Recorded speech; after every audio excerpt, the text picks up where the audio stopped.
ओम नमः शिवाय। हर हर महादेव, हर हर महादेव।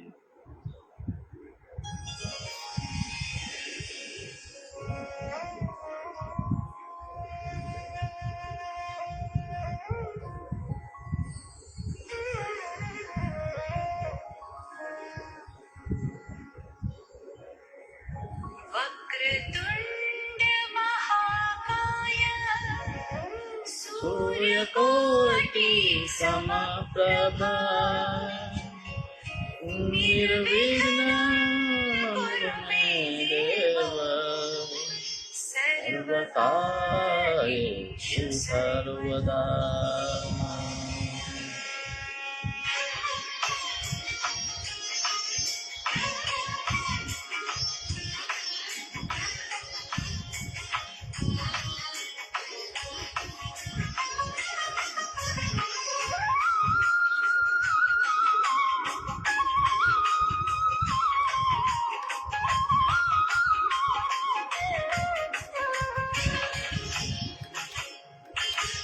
वक्रतुंड महाकाय सूर्यकोटि समप्रभ निर्विघ्नं कुरु मे देव सर्वकार्येषु सर्वदा।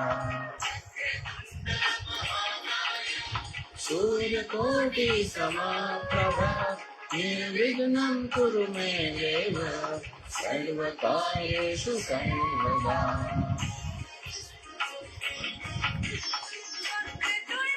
महाकाय सूर्यकोटि समप्रभ निर्विघ्नं कुरु मे देव सर्वकार्येषु सर्वदा।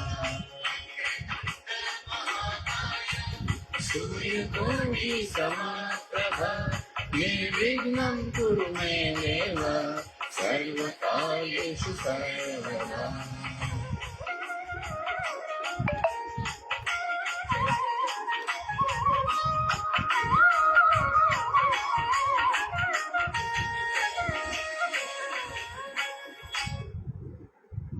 ओम नमः शिवाय। हर हर महादेव। श्रावण मासમાં શિવમય બનીએ, ભક્તિના એકાઉન્ટમાં ક્રેડિટ કરીએ। શ્રાવણ માસમાં શિવમય બનીએ, ભક્તિના એકાઉન્ટમાં ક્રેડિટ કરીએ, એવા જ મહા આશય સાથે આપણે શિવ મહાપુરાણ કથાનું શ્રવણ અને વાંચન કરી રહ્યા છીએ। તો આજે આપણે સનતકુમાર સંહિતામાં અધ્યાય 51 થી આગળ વધીશું અને આપ સર્વ શિવ ભક્તોને મારા તરફથી હર હર મહાદેવ। વ્યાસ કહે, હે વિપ્રેન્દ્ર, પહેલા ભક્તને વરદાન આપના શંકરે એક બાણથી ત્રિપુરાસુરને કેમ માર્યું તે સાંભળવાથી મને ઘણી ઈચ્છા છે, તે યથાર્થ કહી બતાવો। આવી રીતે વેદ વ્યાસે મુનિને પૂછ્યું એટલે સનતકુમારે નીચે પ્રમાણે કહેવા લાગ્યા। સનતકુમાર કહે, હે વસ, ત્રિપુરાસુરને બાળવાની કથા કહું છું। પુરુષમાં બળવાન હિરણ્યાય અને તેના દીકરા શકુનિ વગેરે માર્યા પછી તમામ દૈત્ય દાનવોનો નાશ થયો। તેથી મહાદાનવ ખેદાતુર થઈ વિચાર કરવા લાગ્યો કે જેવી રીતે કામદેવ રતિના વિયોગથી દુઃખ પામે તેમ દાનવની રાજલક્ષ્મીથી રતિ થયા પછી તારા રાક્ષસ સહિત વિષ્ણુ સરખા બળવાન વિદ્યુત પ્રભાને સાથે લઈ તપ કરવા લાગ્યો। કાળ સરખા તેઓ શિયાળામાં હિમાલયમાં પર્વત ઉપર તપ કરવા લાગ્યા, ઉનાળામાં પંચાગ્નિ તાપવા લાગ્યા અને ચોમાસામાં ભીંજાયેલી પૃથ્વી પર તપ કરવા લાગ્યા। આવી રીતે કષ્ટદાયક તપ કરતા કરતા 10,000 વર્ષ ચાલ્યા ગયા। છેવટે તે રાક્ષસોના હાડકાં તથા જન્મ માત્ર બાકી રહ્યા। સૂર્ય સરખા તેજસ્વી તથા પરાક્રમી એવા તે રાક્ષસોને જોઈ બ્રહ્મા ત્યાં આવી ને કહેવા લાગ્યા, અરે ભાઈઓ, તમે જે તપ કર્યું છે તે પાપને નાશ કરનારું અને સુખને આપનારું છે, માટે હવે તમે ખુશી થઈ વરદાન માંગો। તે પ્રમાણે બ્રહ્માના વચન સાંભળી દાનવ બે હાથ જોડી પૃથ્વી ઉપર ગોઠવણીયાભર થઈને બ્રહ્માને પ્રણામ કરી કહેવા લાગ્યા કે હે મહારાજ, મને અતુલ બળ, અવધ્યુપણું, દિવ્ય સ્થાન, ઉત્તમ સુખ, મૃત્યુ ન આવે એવું ઈચ્છિત વરદાન આપો। હે મહારાજ, આ બધું શહેર વિમાન સરખું સુખ આપનારું, સર્વ માણસોથી અગમ્ય અને પોતાની ઈચ્છા પ્રમાણે જનારું છે। દાનવે આ પ્રમાણે વરદાન માંગ્યું, તેથી બ્રહ્મા મહાદાનવને કહેવા લાગ્યા, એ ભાઈ, આ પ્રમાણે વરદાન આપી શકાય નહીં, કારણ કે તેમાં ઘણા વિઘ્નો રહેલા છે, તે માટે બીજું જે વરદાન માંગે તે આપો। આમ બોલવાની તારે દુઃખ લગાડવું નહીં, એ પ્રમાણે બ્રહ્માએ કહ્યું। તથાપી મૂર્ખ મહાદાનવે પોતાની વાત ફેરવી નહીં અને તે કહ્યું કે મહારાજ, એ વરદાન માંગ્યું કે તે પ્રમાણે જ જોઈએ, વળી મારું કહેવું એ છે કે હંમેશા મને સિદ્ધિ આપે તથા 1000 વર્ષ પૂર્ણ થાય ત્યારે ક્ષણમાં તે લોઢા સોના અને રૂપાના બનેલા ત્યાં શહેર ભેગા થાય તે વખતે કોઈ પણ દેવતા એક બાણથી તેને વિધે તો અમારા શહેરનો નાશ થાય. આવું અંતર્યાયવાળું મયા દાનવનું વચન સાંભળી બ્રહ્મા ઘણા પ્રસન્ન થઈ તેની ઈચ્છા પ્રમાણે વરદાન આપી પોતાના લોકોમાં ગયા. હવે આદિકલ્પમાં જગતનો નાશ કરનારા 3 કુલ મયા દાનવે ઉત્પન્ન કર્યા. તેમાં પ્રથમ લોઢાનું શહેર હતું, બીજું રૂપાનું બનાવ્યું હતું અને ત્રીજું સુવર્ણનું બનાવ્યું હતું. આ 3 પુરમાં સુવર્ણપુરમાં મેરુ પર્વતમાં ઊંચા શિખર જેવું શોભતું હતું. મયા દાનવે તે શહેર બનાવી તેમાં બારી બારણા છાજલી જાડિયા રસ્તા અને ઓગણા સવર્ણના બનાવ્યા. આની આગળ સ્વર્ગ શોભા કઈ પણ ગણતરીમાં ન હતી. શહેરની અંદર ચૂનાની છાડેલી હવેલીઓ ચંદ્રના કિરણ સરખી સફેદ દેખાતી હતી.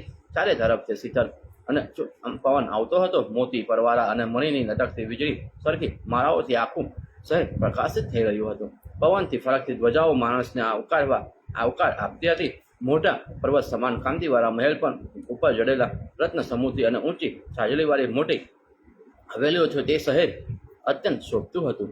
સર્વ ઋતુઓમાં ઉત્પન્ન થનારા પુષ્પો ખીલ્યા હતા. જુદા જુદા ફળવાળા વૃક્ષો નમી પડ્યા હતા. રત્નથી ક્રાંતિથી સેંકડો ઊંધમથી ફળવાળા વૃક્ષોથી અને વિકસિત થયેલા કાળા કમળથી અલંકૃત નિર્મળ જળથી ભરેલી વાવો વડે તે શહેર ઘણું રમ્ય લાગતું હતું. કોઈ જગ્યાએ તો એ કોકિલના શબ્દ થતા હતા. કોઈ જગ્યાએ પુરુષના નખથી અંકિત થયેલી રમાઓ નજરે પડતી હતી. તેમજ તેઓ લજ્જાથી જરા કટાક્ષ કરતી હતી.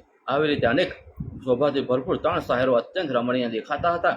આ 3 શહેરમાં મયા દાનવે લોઢાનું શહેર તારકાસુરને આપ્યું, બીજું રૂપાનું શહેર વિદ્યુત પ્રભાને આપ્યું અને ઘણું સુંદર સોનાનું શહેર પોતે લીધું. આવી રીતે 3 શહેરમાં તે રાક્ષસ રાજાઓએ આ સારા કારભારી અને બ્રાહ્મણ લોકોને નોકરી રાખી 4 તરફથી શત્રુઓને જીતી 3 લોકોના સુખનો નાશ કર્યો. વળી તે શહેરમાં દરદાર સુખો પામવા લાગ્યા અને અહંકાર અને મોહથી મત બની તમામ દેવને જીતી લીધા એમ માનવા લાગ્યા. આ 3 શહેરો વારંવાર હેઠા ઉતરી દેવનો નાશ કરતા ઘણો કાળ વિતરિત થઈ ગયો. ત્યાર પછી ઇન્દ્રાદિક દેવતાઓએ મય દાનવનો ઉપર ક્રોધ કરી મહાબળવાન દેવગણને લઈ પિતામહ બ્રહ્માની પાસે જઈ તેને સર્વ વૃત્તાંત કહી. દેવતાના કહેલા વૃત્તાંતને સાંભળી તેઓ શાંત કરી બ્રહ્મા કહેવા લાગ્યા, એ દેવગણ તે ત્રિપુર ઘણો બળવાન છે. તેમ તને પોતાના બળથી મારવા સમર્થ નથી. માટે હું વિષ્ણુ અને તમે સુધા સર્વ દેવતાઓ સહિત શંકરને શરણે જઈએ. તે ચંદ્રજોત નિરંતર આપણું છે તથા તેનો નાશ પણ તે કરશે. આવી રીતે નિશ્ચય કરી બ્રહ્મા, સૂર્ય, ઇન્દ્ર, વાયુ વગેરે દેવતાઓ સર્વ કૈલાસના જઈ શિવજીના દર્શન કરવા લાગ્યા. શંકરે પણ આવેલા દેવતાઓને માન આપ્યું. ત્યારબાદ દેવતાઓ શંકરની સ્તુતિ કરવા લાગ્યા. હે મહારાજ, આપને 3 લોક નમે છે તથા દેવગણને પ્રિય એવા આપને અમે નમીએ છીએ. આપનું બળ અનંત છે. જટામાં અર્ધચંદ્રને રાખનાર, કાંતિના પ્રકાશથી જટાને દીપાવનાર, 3 લોકોના દેવ, હાથમાં પિનાક નામનું ધનુષ્ય ધરનાર, સજાવેલ પરશુ વડે ભયંકર, હાથમાં ત્રિશૂળ રાખનાર, નંદકેશ્વર વરદાન આપનાર, જગત માત્રનું રક્ષણ કરનારા અને દેવમાં પણ દેવ એવા આપને અમે નમીએ છીએ. આનંદને વરસાવનારા, બ્રહ્માને વર આપનારા અને દેવમાં પણ દેવ એવા આપને નમીએ છીએ. આનંદ વરસાવનાર, બ્રહ્માને પણ વર આપનારા, હિમાલયમાં કૈલાસ નામના સ્થાનમાં સ્થિર વાસ કરી રહેનારા અને નિત્ય મુમુક્ષુ પુરુષે ધ્યાન કરવા લાયક આપનું નિરંતર વૃષભ ઉપર વાહન છે તથા દિશા વસ્ત્ર છે. તો પણ ઉત્તમ વરદાન આપો છો. વળી તમે સંપત્તિ રહી છો છતાં જગતનું રક્ષણ કરો છો. ચંદ્ર, સૂર્ય, ઇન્દ્ર અને અગ્નિ વગેરેને ઉત્પન્ન કરો છો એવા આપને નમસ્કાર કરીએ છીએ. આપ દેવતા દેવ માત્રામાં ઉપરી છો. સૂક્ષ્મ પરમ ઈશ્વર, સૃષ્ટિની અંદર વસનારા ઉત્કૃષ્ટ પરમાત્મા અને શંકર છો. તમને સેંકડો પ્રણામ કરીએ છીએ. સર્વ ધર્મમાં યજ્ઞ રૂપને ધારણ કરનાર, સર્વ પ્રાણીઓને પેદા કરનાર, ચંદ્ર, અગ્નિ, વાયુ, સૂર્ય, પાણી, પૃથ્વી, આકાશ વગેરેને ઉત્પન્ન કરનાર, ઉષા વેદના દેવના દાંતનો નાશ કરનારા, કામના શરીરને બાળનારા પુરુષોત્તમ અને તમને પ્રણામ કરીએ છીએ. પ્રધાનરૂપ રુદ્રરૂપ દેહને ધારણ કરનારા તથા શાંતરૂપ યજ્ઞ સુર અને અસુરને ઉત્પન્ન કરનારા, અગ્નિરૂપે તૃપ્તિ નેત્રને ધારણ કરનારા અને કાર્તિક સ્વામીના પિતા એવા આપને નમન કરીએ છીએ. વળી આપ શમશાનમાં વાસ કરો છો, દૈત્યનો નાશ કરો છો, માણસના મોહનું ખંડન કરનારા છો, જ્ઞાન આપો છો, મોક્ષ રૂપી વરદાન આપો છો તથા નિરાકાર બ્રહ્માની ઉપાસના કરનારા છો, મોક્ષ આપો છો, પાર્વતીના પ્રાણનાથ છો, કાર્તિક સ્વામીના પિતા છો, વિશ્વના ઈશ્વરને પણ વર આપનાર બ્રહ્મરૂપ આપશો. જગતને ઉત્પન્ન કરનારા, દેવને ઉત્પન્ન કરનારા, દક્ષના યજ્ઞનો ભંગ કરનારા, ચંદેશ નામના ગણને વરદાન દેનારા, યોગેશ્વરના અધિપતિ દિગંબર બુદ્ધિમાન તથા નિયતા છો. હે પ્રભુ, હર તથા સર્વરૂપ એવા આપને નમન કરીએ છીએ. હે મહારાજ, અમારી ઉપર કૃપા કરો. આવી રીતે બ્રહ્મા, ઇન્દ્ર, વાયુ, સૂર્ય અને અગ્નિ વગેરેની ભક્તિવાળી સ્તુતિ સાંભળીને શંકર ઘણા પ્રસન્ન થયા અને તે દેવતાઓને ગમે એવું હિત વચન કહેવા લાગ્યા. હે દેવતાઓ, હું તમારી ઉપર ખુશી થયો છું. મારે જત વરદાન માંગી લો. તમારી આપત્તિ દૂર થઈ હું તમને સર્વ આપીશ, કારણ કે તમે ન અપાય એવું કંઈ વરદાન નથી. ઇતિ શ્રી મહાપુરાણે સનતકુમાર સંહિતામાં ગુજ્જર ભાષામાં ત્રિપુરાખ્યાન નામ અધ્યાય સમાપ્ત. અધ્યાય 52. દેવતાઓ કહે, હે શંકર, મય વગેરે 3 રાક્ષસોએ બ્રહ્માની પાસેથી વરદાન મેળવી તમામ અપ્સરાઓને હરી લીધી અને નંદનાદિક વનનો નાશ કરી નાખ્યો. વળી તેઓ કહે છે કે આજે અથવા કાલ અમે દેવમાત્રાને પણ મારી નાખીશું. તેમ અમને બ્રહ્મા પણ રોકી શકવાના નથી, સમર્થ નથી અને વિષ્ણુનું બળ ચાલી શકે તેમ નથી. તેથી હે શંકર, અમને ઘણો ભય થયો છે. માટે ત્રિપુરાસુરનો નાશ થાય અને દેવતાઓનો જય થાય તેમ કરો તથા યોગ્ય વર આપો. એ પ્રમાણે તમામ દેવગણોની વિનંતીને સાંભળી ભગવાન શંકર તેઓને શાંત કરી બોલ્યા કે, હે દેવગણો, મારા તેજનો અર્ધ ભાગ લઈ તેઓને બાળી નાખ. એ પ્રમાણે શંકરના વચને સાંભળી તેઓ કહેવા માંડ્યા કે, હે શંકર, આપના તેજના 1000મા ભાગને પણ ધારણ કરવા અમે શક્તિમાન નથી, કારણ કે આપનું તેજ ઘણું ગહન છે. તે જોવા અથવા ધારણ કરવાની શક્તિ અમારામાં નથી, માટે અમારી ઉપર કૃપા કરો. હે શંકર, અમે રાક્ષસોને પકડવા સમર્થ નથી, માટે તમે પધારી ત્રિપુરને મારો. કારણ કે બ્રહ્માએ તેને એવું વરદાન આપ્યું છે કે દેવતાએ 1000 વર્ષ થયા પછી અધિક નિમિષમાં આ 3 શહેર ભેગા થશે. તે વખત એક બાણથી તેને વિધિ રાક્ષસોને મારશે તો તેનો ક્ષય થશે, નહીં તો તે અક્ષય થશે નહીં, તેનો ક્ષય થશે નહીં. હે શંકર, તેને મારવાની અમારી શક્તિ નથી, માટે અમારા ઉપર કૃપા કરો. એ પ્રમાણે તેઓના વચને સાંભળી ભગવાન વૃષભ વાહન શંકર પગમાં પડેલા ખેદાદુર દેવતાઓને સમજાવીને કહેવા લાગ્યા, દેવો શ્રીહો, ત્રિપુરનો કોઈ નાશ થઈ શકે એમ ન હતો. બ્રહ્મા, વિષ્ણુ, ઇન્દ્રનું પ્રિય કરવા માટે હું એક બાણથી બાળી નાખીશ. મારે માટે મજબૂત રથ તૈયાર કરો. એટલે તેમાં બેસી 3 રાક્ષસોથી વિધાયેલા તે ત્રિપુરને બાળી નાખો. વળી મારે માટે રથ તૈયાર કરવો તે હિમાચળના જેવડો ઊંચો અને મજબૂત કરવો. આ પ્રમાણે શંકરના વચનો સાંભળી ખુશીથી પ્રણામ કરી સર્વ ભેગા થઈ નાના પ્રકારની યુદ્ધ પ્રકારની સામગ્રી ભરપૂર સુંદર રથ બનાવ્યો. ત્યાર પછી બ્રહ્મા, વિષ્ણુ અને અગ્નિ, સૂર્ય, ગંધર્વ, અશ્વિની કુમાર, ગરુડ, પ્રજ્ઞ, પર્વત, ગૃહત, મોટા સર્પ, ઋષિ, સિદ્ધ, ગ્રહ, મેઘ, ચંદ્રકાલ, વનસ્પતિ, દિવસ, મુહૂર્ત, ક્ષણ, કાષ્ઠ, લવ, ઉત્તરાયણ, દક્ષિણાયન, ઋતુ, માસ, વિશ્વ, સત્વ, સ્થાવર, જંગમ, નક્ષત્ર અને 8 પ્રકારની દેવજાતિ વગેરેથી તે રથમાં જુદી જુદી જગોએ કલ્પના કરી. કેટલાકના પૈંડા બનાવ્યા, મોટા દેવને દોરી જગોએ નિમ્યા, કેટલાકને ધ્વજના આકાર ગોઠવ્યા, 4 દેવવેદને 4 ઘોડાની જગોએ નિમ્યા, પૈંડાની જગ્યાએ તથા ચંદ્ર તથા સૂર્યને નિમ્યા. હિમાચળનું મનુ ધનુષ્ય બનાવ્યું, ધનુષ્યની દોરી પ્રજાપતિ બન્યા અને વર્ષ રૂપી વેગ બનાવ્યું. આમ દિવ્ય રથ સર્વ દેવમીય ઉત્તમ અને પર્વત જેવડો ઊંચો બનાવી તે 3ને જળ પ્રણામ કરી બોલ્યા, મહારાજ, રથ તૈયાર છે, માટે શત્રુનો નાશ કરવા પધારો. એટલે તે શંકર તેજસ્વી દિવ્ય રથને નીચે જોઈ બ્રહ્મા સામું જોઈ બોલ્યા, હે બ્રહ્મન, આ રથ તથા ધનુષ તમે બનાવી રાખ્યું છે, પણ મારે જે બાણથી ત્રિપુરને મારવો છે તે બાણ જટડાવો. ત્યારે તેજના જવાબમાં શંકરે પ્રણામ કરી બ્રહ્માને કહેવા લાગ્યા, હે શંકર, તમારા માટે આ રથ તથા ધનુષ બનાવી રાખ્યા છે, પણ બાણ માટે તમારે મહેનત કરવી જોઈએ. તે માટે બ્રહ્માના વચનો સાંભળી શિવજીએ પાસે ઉભેલા વિષ્ણુ અને અગ્નિની ઉપર નજર રાખી શત્રુને પીડનારા બંને દેવોને બોલાવ્યા. તે બંને દેવો હાથ જોડી પાસે ઉભા રહ્યા. તે વખતે શંકરે વિષ્ણુને બાણોની જગ્યાએ નિમ્યા અને તેમના મુખમાં ઔષધિપતિ ચંદ્રમાને મૂક્યો, જેથી તેને કંઈ પણ હરક આવે નહીં. વળી અગ્નિને સાર બનાવી પાછું બ્રહ્માને પૂછ્યું, હે બ્રહ્મન, તમે મારો સારથી કોને ઠરાવ્યો છે? તે વખતે બ્રહ્મા 2 હાથ જોડી પ્રણામ કરી બોલ્યા, મહારાજ, જો તમે મને આજ્ઞા આપો તો હું પોતે જ સારથી થાઉં, કારણ કે આપના સારથીથી બીજું અધિક શું મરવાનું હતું. એ પ્રમાણે બોલી બ્રહ્માનો હાથ ચાલી રથમાં દાખલ થયા. તે વખતે નંદિકેશ્વર વગેરે રુદ્રના ગણો, ચંદ્રેશ્વર તથા શંકુશ વર્ણ વગેરે મોટા યોગીશ્વરો તથા હાથમાં 25 વગેરે જાતના આયુધ લઈ 14,000 ગણો આવ્યા અને જુદી જાતના સ્વરવાળા ભેરી તથા શંખ વગેરે વાજિંદ્ર વગાડવા લાગ્યા. આ વખતે શંકરના મસ્તક ઉપર જુદી જાતના પુષ્પોથી પુષ્ટિ થઈ. હવે રથમાં જે દેવતાઓને જોડ્યા હતા તેઓ શંકરનો ભાર ઉપાડી શક્યા નહીં, એટલે શિવજીએ પોતાનો ભાર જરા ઓછો કર્યો. ત્યાર પછી સર્વ દેવતાઓ એકદમ દોડ્યા. આ વખતે મયદાનો પાસે નારદ મુનિ ગયા અને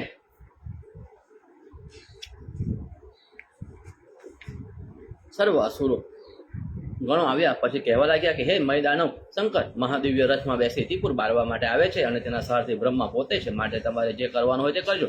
આ પ્રમાણે મય દાનવને નારદજીનું વચન સાંભળી તારકાક્ષ વિંધુન માલી બીજા નોકર દાનવોને બોલાવી નારદે જે કહ્યું હતું તે સગળું કહી બતાવ્યું. આ વાત સાંભળતા તારકાસુર બોલી ઉઠ્યો, હે મહારાજ, વિચાર શા માટે કરો છો? જેટલો છે સગરોને મારી નાખી આ ત્રિપુરાને બાળવાની શક્તિ કોનામાં છે? સર્વદાતાઓને લડવામાં, સર્વ દેવતાઓને લડવામાં આવે છે. વળી જે દુર્બળ માણસ હોય તે માંસ, સમજા, દામ અને અભેદ વગેરે કામ કરે છે. વળી પ્રણામ કરે વગેરે સત્પુરુષોનું કામ કરે છે. આ અને બળિયા લોકોનું કામ તો પરાક્રમ જ છે. જે દુર્બળ પુરુષ બળિયાને જીતવાની ઈચ્છા કરે તે બર શત્રુને દંડ આપો, આમ શુક્રાચાર્યએ પણ કહ્યું છે. વળી આપણે જેવા બળવાન છે તેવા દેવતાઓના બળવાન નથી, માટે આપણે દંડને આપી નિવૃત્ત પામી સુખમાં દિવસ ગુજારીએ. બળવાન વિદ્યુન માનીએ. આ પ્રમાણે તારકાસુરનું વચન સાંભળી તેને ઘણું માની વખાણ કરીને કહ્યું, દેવતામાં બળ આપનારા બળ વગરના છે તે આપણી સાથે લડાઈ કરી શકે નહીં. જો તે મૂર્ખ લોકો લડશે તો બચવા મુશ્કેલ છે, અને આપણી બુદ્ધિથી તેઓ સાથે લડશે તો આપણો જય થશે. સર્વ દેવતાઓને માર્યા પછી સર્વગ્ર રાજ્ય કરશો અને ત્રણેય લોકોના ઇન્દ્ર થશો. આજે હું તમને સત્યલોકના ઇન્દ્ર સરખા સુંદરવાન રૂપવાન જોઉં છું. હિરણ્યાક્ષ અને હિરણ્ય કશુપ પેઠે દૈત્ય રાજ્યનું સુખ મેં ભોગ્યું, અંતે તેની ગતિ પ્રાપ્ત થશો. હે વ્યાસ, આ પ્રમાણે વિદ્યુન માલીનું બોલવું સાંભળી મય દાનવ પોતાનું મસ્તક ગુણાવીને બોલ્યા કે એમ થાય નહીં, કદી દેવગણો હિંદ બળવાવાળા અને સમુડિયા હોય તો પણ તેની સાથે આપણે સામ વગેરે ઉપાય લેવા જોઈએ. ત્યારે આ સર્વના ઈશ્વર દેવતાના આપણા પાલક એવા પોતે શંકર જ મારવા માટે આવે છે, તો તે બાબતે શું ઉપાય કરવો? મારો વિચાર એવો છે કે કાં તો શંકરને પ્રણામ કરવા અથવા તો તેનો આશ્રય કરવો. જો આપણે કઠણ બનીને લડવા જઈશું તો તેના તૃતીય તેના અગ્નિથી બાળી નાખશે. જ્યારે બ્રહ્માદિકને દુઃખ થશે ત્યારે તેઓ પણ શાંતિ માટે શંકરને શરણે જાય છે. માટે શંકરની સાથે વેર કરીને કોને શરણ જવું? દૈત્યો બ્રહ્માથી માંડીને આખા જગતને જે ક્ષણવારમાં નાશ અને ઉત્પન્ન કરી શકે છે, જે મોક્ષનું કારણ છે, જે દુનિયામાં મૂળ છે, એવા શંકર સાથે આપણાથી કેમ યુદ્ધ થાય? ઘણા દિવસથી થયાથી નષ્ટ થયેલું આપણું તપ તે કોણ માત્ર છે? માટે માટી એવો જેવા તે પર્વતની સાથે લડવા શક્તિમાન નથી. તમે લડવા તૈયાર થયા છો તેમ નથી. તેથી એમ જણાય છે કે કાળે તમને પોતાના ફાંસમાં લીધા છે. હું મહાદેવનો ભક્ત છું, તેથી જાણું છું કે તેના કંઈ આવરણ નથી. હું શંકર સાથે લડીશ નહીં, પણ તેને પ્રણામ કરીશ. હે વિદ્વાનો, જો તમે મારી વાણી સાંભળીને મને ઈચ્છા રાખતા હોય તો હું કહું છું તેમ શંકરને શરણે જાઓ અને તેની સાથે લડાઈ કરો નહીં. આ પ્રમાણે બોલતા વિશ્વકર્મા મય દાનવને જોઈ નારદ રાક્ષસનો નાશ કરવા માટે વચન કહે છે. નારદ કહે, હે વિશ્વકર્મા મય દાનવ, તમે ખરી વાત કરી, કારણ કે તમે તમારું કહેલું સગરું ખરું છે, પણ આ વખત સંધિ કરવાનો નથી. તમારું તપ નાશ પામ્યો છે, તેમ તમે વૈભવ પર પૂર્ણ ભોગવ્યો છે. હવે તમે જો નપુસકતાથી વાપસ તો તમારો જરૂર નાશ થશે, કારણ કે તમામ દેવતા સહી શંકર તમારો વધ કરવા આવે છે. તમે તેને પ્રણામ કરશો તો પણ તે દેવતાઓનું પ્રિય કરવા જરૂર તમને મારશે. માટે તમે દાનવના પુત્ર મહાબળિયા આમ ભય પામી મૃત્યુ શા માટે માંગી લ્યો છો? હજી તમને પૂર્ણ ઐશ્વર્ય મળ્યું નથી. જો તમે લડાઈ નહીં કરો અને તેને શરણે જશો તો તમારી ગતિ નીચમાં થશે. જો તમે લડશો અને તેમાં શંકરના હાથથી મૃત્યુ પામશો અને તો તમે શંકરના દૂતોની જગ્યા મળશે. માટે મારું કહેવું છે કે દેવતાના સાથે સામ દામ દંડ અને ભેદ કરવાથી તમને ફાયદો નથી. એ કારણથી સામનો કરી શંકરની સાથે તમે વિગ્રહથી કામ ચલાવો.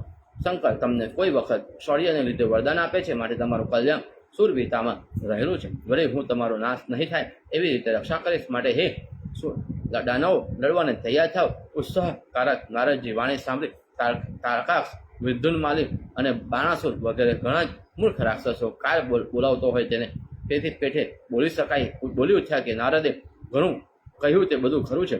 મય દાનવ પાસે આવેલા નાશના પાસથી બોલ્યો કે નારદનું કહેવું સત્ય છે. હવે આ પ્રમાણે નારદજી સર્વને ઉપદેશ કરી રક્ષણ બંધન કરી અને લડવાને તૈયાર કરી શિવજી પાસે ગયા. રાક્ષસો પર લડવાનો નિશ્ચય કરી જુદા જુદા હથિયારો લઈ તૈયાર થયા. તારકાક્ષ, બળ, બાળ, વિદ્યુતમાલી વગેરે સર્વ સેનાના અગ્રભાગમાં રહ્યા. આ વખતે હજારો શંખ અને તુડી વાગવા લાગ્યા. એટલામાં શિવજીના રથની ધ્વજા નજરે પડી એટલે તેઓ બોલ્યા, જો આ શિવજી રથ લઈને આવ્યા છે. ભયતીપુર વગેરે દૈત્યો ભયનો ત્યાગ કરી હાથમાં હથિયાર સજ્જ કરીને ક્રોધથી તે રથનું સામું જોવા લાગ્યા અને અગ્નિમાં જેમ પતંગિયા પડે તેમ તેઓ તે રથની પાસે ગયા.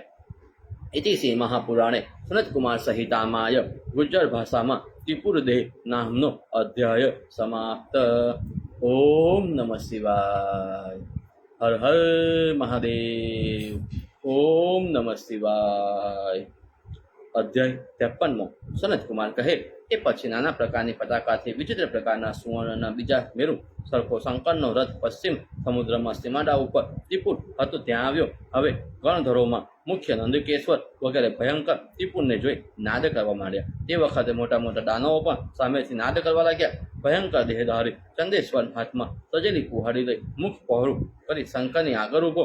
આ વખતે શંકર પાસે સમાન તેજસ્વી એવા અને 3 નેત્રવાળા નંદિકેશ્વરે સજાવેલું ભાવ હાથમાં લઈ બાજુમાં ઊભા શંકુકર્ણ પણ હાથમાં મુસળ લઈને આવ્યો. મહામાં ભૂંગી અને ગણાધીશ વીરભદ્ર તેમજ બીજા હજારો ગણ ગદા તલવાર પટ્ટી તોમર ત્રિશૂળ અને વ્રજ વગેરે હાથમાં લઈ જય કરવા માટે તૈયાર થઈ ગયા. તારકાશ વગેરે દાનવો ગણથી વિતરાય રથને જોઈ લડવા માટે હાથમાં હથિયાર લઈ એકદમ ક્રોધાતુર થઈને તેની સાથે લડાઈ કરવા લાગ્યા. આ વખતે ત્રિપુરને બાળવાની ઈચ્છાવાળા ભગવાન ચંદ્રચૂડ શિવજી પોતાના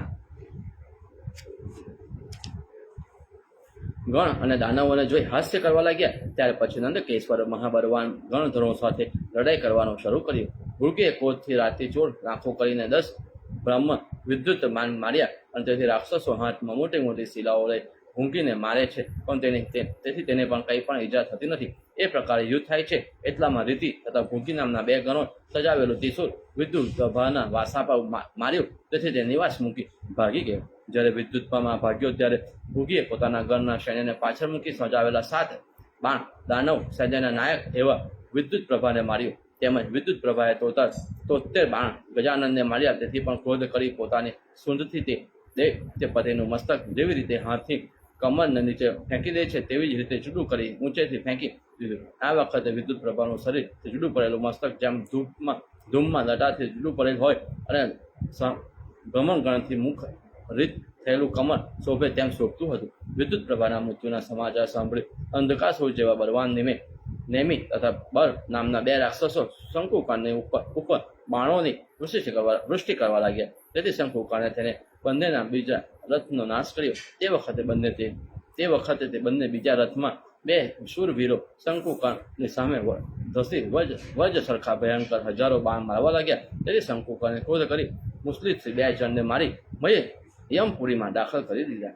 એ રીતે 2 જણ રણ સંગ્રામમાં પડ્યા સાંભળી ત્રિપુરમાં રહેનારા હજારા દાનવો ત્રિપુરમાંથી બહાર નીકળી ક્રોધ કરી બાણ વ્રજ તલવાર અને કુવાડા વગેરેથી ગણધરો સાથે લડાઈ કરવા લાગ્યા. પરંતુ શિવજીના પ્રતાપથી તેજસ્વી ગણધરોએ તે દાનવોનો નાશ કર્યો. જેવી રીતે સિંહ મરેલા મૃગો પડેલા હોય તેવી જ રીતે ભૂમિ ઉપર દાનવો પડેલા હતા. તેના હથિયારો જુદી જુદી જગ્યાએ પડ્યા હતા. કપાઈ ગયેલી ભૂજાઓમાંથી લોહી નીકળતું હતું અને પર્વત જેવા ઊંચા રાક્ષસો પવનની જેમ પહાડ પડી જાય તેવી રીતે સમુદ્રમાં પડવા માંડ્યા. એટલામાં તારકાક્ષને ખબર પડી કે શંકુકર્ણ બધા તથા નેમીને રણ સંગ્રામમાં મારી નાખ્યા. આ સમાચાર સાંભળતા શહેરમાંથી બહાર નીકળી જ્યારે શંકુકર્ણની સામે લડ્યો ત્યારે શંકુકર્ણે રાક્ષસમાં મોટો તારકાક્ષમાં મસ્તકમાં કેટલું ભલું ભર્યું માર્યું. તેથી મારા મૂર્છા ખાઈ પાછો જટ ઊભો થઈ ગયો.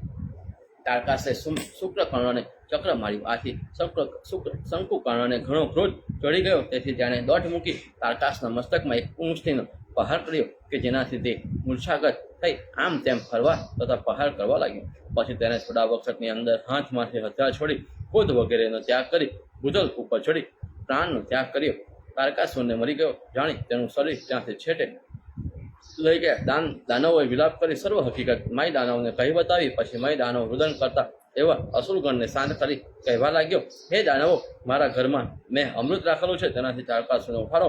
એ પ્રમાણે સાંભળતા જ તરત દાનવો ઊભા થઈ અમૃત લાવી તેનાથી જીવતો કરી મય દાનવના ચરણાવિદમાં આવીને પડ્યા. વળી પાછો તારકાસુર લડવા માટે તૈયાર થઈ રણભૂમિમાં ગયો. પ્રથમ મરી ગયેલો અને પાછા જીવતા થયેલા તારકાસુરને જોઈ બ્રહ્મા ડાબા હાથથી શંકરને બતાવવા લાગ્યા કે હે મહારાજ શંકર, આને પ્રથમ મારી નાખો તો પણ પાછો મય દાનવ અમૃત તેને સજીવન કર્યો. હે મહારાજ, મય દાનવની પાસે અમૃત છે, તેથી અસુરોને વારંવાર જીવતા કરે છે. માટે હે શંકર, તેના અમૃતને શસ્ત્રોના પ્રહારથી હરી લ્યો. બ્રહ્માના આવા વાક્યો સાંભળી શંકરે તેના અમૃતને હરી લીધું. હવે રાક્ષસો પાસેથી અમૃતનો નાશ થયો જોઈ બ્રહ્મા ઘણા પ્રસન્ન થઈ શંકરને પ્રણામ કરી કહેવા લાગ્યા કે હે શંકર, મેં દેવ તથા અસુરોનું યુદ્ધ સારી રીતે જોયું. મહારાજ, આ યુદ્ધ કરતા તમને હજારો વર્ષો વીતી ગયા પણ ત્રિપુરનો નાશ થયો નહીં. માટે એવું પ્રકાશિત બાણ મારો કે જેથી સર્વનો નાશ થાય. હે શંકર, 1000 વર્ષ પૂર્ણ થયા તે વખતે તે ત્રિપુર ભેગા થઈને પાછા જુદા થઈ ગયા તો પણ આપને એક શહેર ભેગા થવાનું શું કામ? હમણાં જ આ બાને તેને વિંધી નાખો મહારાજ. આપ મનમાં વિચાર કરો તો પણ તેનો નાશ થાય, માટે મારું મારીને ટીપુને બાળી નાખો. આ પ્રમાણે બ્રહ્માનું વાક્ય સાંભળી અનંગ બાળનાર શંકરે પોતાનું ધનુષ્ય ઊંચું કરી તૈયાર કર્યું. એટલામાં ત્રણે સ્વર એકદમ ભેગા થઈ ગયા, તેથી દુનિયામાં આફત શૂન્ય જેવી ભાસવા લાગી. શંકરે અગ્નિને અને ચંદ્રમુખી પૂછડાવાળું શોભાયમાન બાણ એકદમ માર્યું. ત્યાર પછી બોલ્યા કે બહુ ભૂંડું થયું. આ વાક્ય શંકરના મુખથી સાંભળી નંદકેશ્વરે કહ્યું, મહારાજ આપે ભૂંડું થયું એ વાક્ય શા માટે કહ્યું તે મને કૃપાથી જણાવો. શંકર કહે, હે નંદિકેશ્વર, મારો ભક્ત વિશ્વકર્મા મયદાનવ તેમાં છે, તે ન બળી જાય તેમજ તેને અગ્નિ ન બાળે તેમ કર, તથા અગ્નિ સામુખ આવે તો તેનું વારણ કર. આ પ્રમાણે નંદકેશ્વર શંકરની આજ્ઞા સાથે ચડાવી પવન વેગથી જ્યોતિષીમાન પૂર્વે તરફ રહેલા જે મય માનવના શહેરમાં ગયો. તે મય દાનવ શંકરને પ્રણામ કરતો હતો. તેનો હાથ જાળી મૃત્યુનો ભય મટાડી આશ્વાસન આપી બોલ્યા, ભાઈ, તારે ડરવું નહીં, કારણ કે શંકરે તારી ભક્તિની પરીક્ષા કરી. આ પ્રમાણે નંદિકેશ્વરના વાક્ય સાંભળી શિવજીએ જેવી રીતે પ્રણામ કર્યા હતા તેવી જ રીતે નંદિકેશ્વરે પણ પ્રણામ કર્યા. એટલામાં તો ટીપુને બાળવા માટે ચોતરફ ફેલાયેલ અગ્નિ આસપાસના ભાગને બાળી પલયનો અગ્નિ જગતને બાળવા માટે જેમ વૃદ્ધિ પામતો હોય તેમ પ્રકાશિત થઈ મયના નિવાસ પાસે આવ્યું. હવે મનુના નિવાસ પાસે આવેલા અગ્નિને નંદિકેશ્વર શંકરની આજ્ઞા નીચે પ્રમાણે કહે છે. નંદિકેશ્વર, હે અગ્નિ, તારે આને બાળવું નહીં. એ પ્રમાણે નંદિકેશના વાક્ય સાંભળી અગ્નિએ શા માટે ન બાળવું તેના પ્રત્યુત્તરમાં નંદિકેશ્વર બોલ્યા કે આ શહેરમાં ભગવાન શંકરનો ભક્ત રહે છે, તેથી તારે બાળવું નહીં.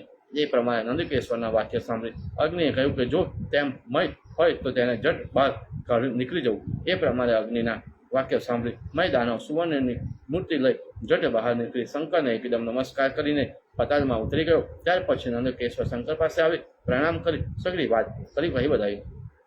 ભગવાન એવા શંકર જ્યારે બધી વાત સાંભળી રહ્યા હતા ત્યારે ટીપુર બળવા લાગ્યા. તેમાં રહેલા હવેલી તથા ઉદ્ધનો પર નાશ થવા લાગ્યો. ત્યારે અનેક અસુરોની નગ્ન સ્ત્રીઓ ચીસો પાડવા લાગી.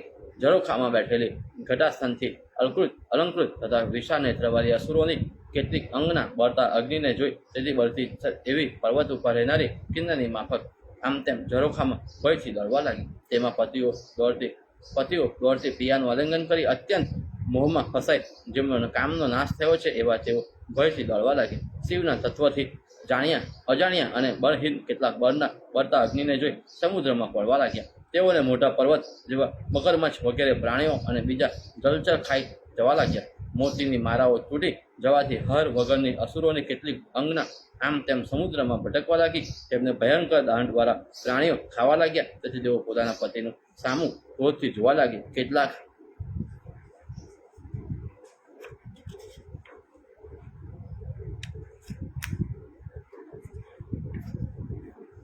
યુવાન પુરુષો આ વખતે આક્રમણ કરવા લાગ્યા. વળી જ્યારે રતિ થઈ ત્યારથી કલેશ પામેલી સ્ત્રીઓ પાસે પાછા પતિ જાય ત્યારે ક્રોધ સ્ત્રીઓ કરે તેવો સ્ત્રીઓ ક્રોધ શોભતો હતો. આમ ટીપુના લોક જ્યારે અગ્નિથી બળવા લાગ્યા ત્યારે સમુદ્રમાં પડવા લાગ્યા છે. તે તરત જ મત્સ્ય વગેરે પ્રાણનો નાશ કર્યો. અગ્નિ ચંદ્ર વિષ્ણુ રૂપી તે બાણને સર્વ ટીપુનો નાશ કર્યો. ટીપુનો નાશ કર્યા પછી સમુદ્રમાં તેને નાખી ઉત્પત્તિ સ્થિત લય વગેરે કરનારા એવા શિવજીએ સર્વનું દેવનું પહેલાની પેઠે સ્થાપન કર્યું. ત્યાર પછી સર્વ દેવ શંકરને નમસ્કાર કરી નીચે પ્રમાણે સ્તુતિ કરવા લાગ્યા. બ્રહ્મા વિષ્ણુ વગેરે દેવતા કહે છે, હે શંકર, આપે જે ભયંકર કર્મ કર્યો છે તે બીજાથી અશક્ય છે. હે મહારાજ, તમે ટીપુને માર્યો, રાક્ષસોને માર્યા, અમને તથા અમારી શાંતિ કરી. હે શંકર, તમને નમસ્કાર કરીએ છીએ. તમે સર્વ ઠેકાણે વ્યાપ્ત છો, દેવતા તથા પ્રથમ ગણના ઈશ્વર છો, નિરંતર વિજ્ઞાનિક વડે શોભો છો તથા સર્વ ઠેકાણે વ્યાપ્ત છો. એવા આપને નમન કરીએ છીએ. એ પ્રમાણે દેવ એવા આપને શંકર દેવતાની વાણી સાંભળી ઇન્દ્ર, બ્રહ્મા, સૂર્ય, વરુણ અને વિષ્ણુ અને યમ વગેરેને કહેવા લાગ્યા કે હે વત્સો, નિરંતર હું તમારા રક્ષણ કરીશ. આજથી તમારા શત્રુનો નાશ થયો એમ સમજો. હવે તમે તમારા સ્થાને જાઓ. એ સાંભળી શંકરને પ્રણામ કરી પોતાને આસને ગયા. તેમજ સિદ્ધોથી સતુષ શંકર, ચંદ્રેશ્વર અને વીરભદ્ર વગેરે ગણોની સાથે કૈલાસ ઉપર ગયા. હે વ્યાસ, કોઈથી ન બની શકે તેવું ટીપુર દહન નામનું શંકરનું આખ્યાન તમને મેં કહી બતાવ્યું. જો શિવ ભક્ત આનું આ અધ્યયન અથવા શ્રવણ કરે તો તે સર્વ પાપથી મુક્ત થઈ સ્વર્ગમાં દેવરૂપ પામે છે. ઓમ નમઃ શિવાય. હર હર મહાદેવ. ઇતિ શ્રી મહાપુરાણે ત્રણકુમાર સંહિતામાં ગુજ્જર ભાષામાં ટીપુર દહનો નામ અધ્યાય સમાપ્ત. ઓમ નમઃ શિવાય. અધ્યાય 54. વ્યાસ: હે સનતકુમાર, શંકરે પાર્વતીની સાથે હિમાલયના શિખર ઉપર જઈ શું કર્યું તે મને કહી બતાવો. સનતકુમાર: મહાદેવ એવા શંકર પાર્વતીને લઈ હિમાલયના શિખર ઉપર ગયા. ત્યાં પાર્વતીએ શંકરને નમન કરી પ્રશ્ન કર્યો: પાર્વતી: હે મહારાજ, નૈમિષા નળિયામાં રહી ઈચ્છ વૃત્તિથી તમારા હિરણ્ય નામના બ્રાહ્મણની ભક્તિ, તપ અને પવિત્રતાથી તેની પૂજા ગ્રહણ કરવા માટે હું પોતે ત્યાં કહી હતી. એ મહારાજ, તે ઉત્તમ બ્રાહ્મણની ભક્તિ જોઈ હું આશ્ચર્ય પામે છું અને મને એમ ભાસે છે કે દેવતા કરતાં પણ બ્રાહ્મણ મોટો છે, માટે તે બ્રાહ્મણનું મહાત્મ્ય મને કહી બતાવો. શંકર: તે બ્રાહ્મણે સત્વગુણથી વૃદ્ધિ કરે છે, મોહનો નાશ કરે છે તથા રાત દિવસ અગ્નિની સેવા કરે છે. તે તેમનું તે અગ્નિ સમાન પ્રકાશે છે. સર્વ જગોએ તેઓનો પ્રતાપ ઓસરેલો છે, તેથી મહાત્મા દ્વિજોએ કોઈ અટકાવતું શકતું નથી. બ્રાહ્મણોમાં આજર્વ, યમતા અને પ્રતાપ વગેરે રહેલા છે. વળી તપ કરતા પણ આજર્વ વધારે ગણાય છે, કારણ કે પાપ તથા મોહ વગેરે તો અવશ્ય નાશ કરે છે. હવે તે પાર્વતી તમને એક કથાનક કહી બતાવું છું, તે સાંભળો. પ્રાચીન વખતમાં ભગીરથી કિનારા ઉપર દાનરૂપી નામનો એક બ્રાહ્મણ રહેતો હતો. તે ઉચ્ચ વૃત્તિથી પોતાના ગુજરાન ચલાવતો હતો. વળી ધર્મના ઘણો નિર્પુણ, સર્વ વિદ્યામાં કુશળ, સર્વ પ્રાણીઓ ઉપર દયા રાખનાર તથા પોતાની પ્રિયા સાથે નિત્ય અગ્નિમાં હોમ આપતો. એ પાર્વતી, તે બ્રાહ્મણ એવો નિયમમાં હતો કે પોતાના કર્મમાંથી નિવૃત્ત થયા પછી આવેલા અતિથિને પ્રથમ જગાડી પછી દિવસે છઠ્ઠા ભાગે પોતે જમવું. આમ નિયમ પ્રમાણે વર્તના ઘણો કાળ ચાલ્યો. જ્યારે અતિથિ બારણામાં આવે ત્યારે તે કંઈ પણ વિચાર કર્યા વગર તેને જમાડતો. તાપ, શૌચ, આજર્વ વગેરે ગુણથી ભરપૂર એવો બ્રાહ્મણ તેજમાં સૂર્ય અથવા અગ્નિથી પણ ચડિયાતો જણાવવા લાગ્યું. વળી દુષ્કર એવા તપથી અગ્નિદેવ પસંદ થયા, તેમજ ઈચ્છિત ફળ આપનારા ગુરુની કૃપા પર તેના ઉપર સંપૂર્ણ છે. એક દિવસે ભોજન કાળ થઈ ગયો તો પણ કોઈ અતિથિ આવ્યો નહીં. ત્યારે તે મેદથી પેથી ચો તરફ ફરવા લાગ્યો તો પણ તેની નજરે કોઈ અતિથિ પડ્યો નહીં. હવે દિવસ અસ્ત થઈ ગયો. તે ઘણો મૂંઝાયો, એટલે તે દિવસે બ્રાહ્મણને ઉપવાસ થાય. ત્યાર પછી તે વાયુદેવનું ચિંતન કરવા લાગ્યો. આ વખતે પતિની સેવામાં તત્પર થયેલી તેની સ્ત્રી પણ પોતાના પતિ પેટે હરિનું સ્મરણ કરવા લાગી. તાળ તડકો અને બીજાને અનેક દુઃખથી પીડિત થયેલો વિપ્ર અતિથિ ન મરવાથી નિશ્ચળ થઈને બેઠો. હે પાર્વતી, અગ્નિને જાણ્યું આનો વિચાર દ્રઢ છે અને અતિથિને જમાડ્યા વગર તે જમશે નહીં, એમ ધારે ચાંદાલના જેવું ભયંકર રૂપ ધરી ઝાડ નીચે તેની નજરે જ પડ્યું.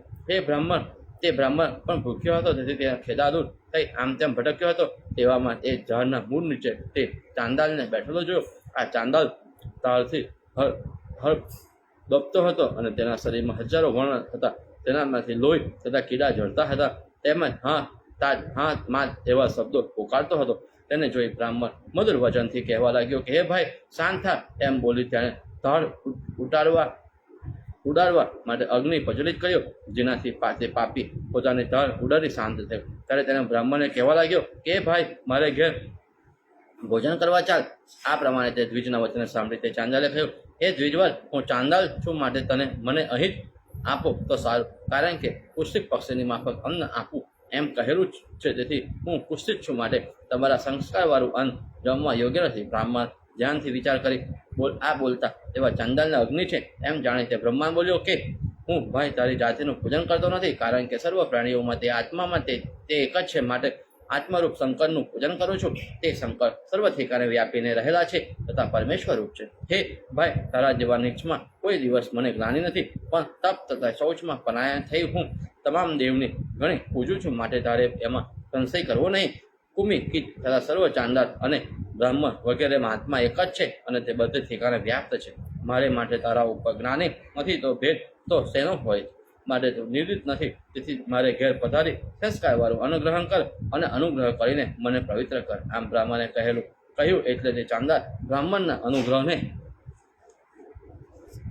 કરવાની ઈચ્છાથી તેની સાથે જઈ શક્તિમાન બ્રાહ્મણની પૂજા સ્વીકારી. બ્રાહ્મણે પણ તેનું પૂજન તથા અતિથિગણું વિવિધ પ્રમાણે કરી તેને જમાડ્યું. તેથી તે અગ્નિએ પોતાનું સ્વરૂપ ધારણ કરી તેની ઉત્પન્ન થઈ તેની ઈચ્છિત અને અત્યુત્તમ યોગ આપ્યો. હવે ઉચ્ચિત વૃત્તિથી વર્તનાર બ્રાહ્મણ ઉત્તમ યોગને મેળવી તત્વ જાણનાર ઉત્તમ મુનિ કપિલની પેઠે પોતાની ભર્યા સહવર્તન સાથે મોક્ષની ગતિ પામ્યો. આવી રીતે આજે વર્ષન તે બ્રાહ્મણ હતો, તેનું મહાત્મા કહી બતાવ્યું. હે પાર્વતી, આનું મહાત્મા જો કોઈ શ્રવણ કરે તો તે મોક્ષ પામે છે. હે પાર્વતી, આનું મહાત્મા શ્રવણ કરે અને અધ્યયનથી માણસ સિદ્ધિ પામે છે તથા પુણ્ય સુખ અને ઇષ્ટ ફળને પણ મેળવે છે.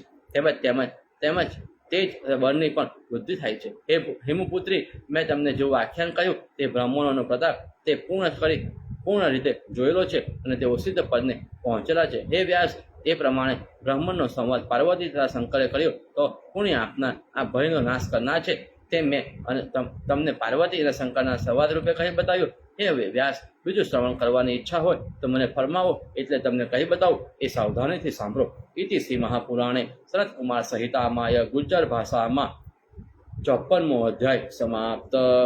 ઓમ નમઃ શિવાય. હર હર મહાદેવ. ઓમ નમઃ શિવાય.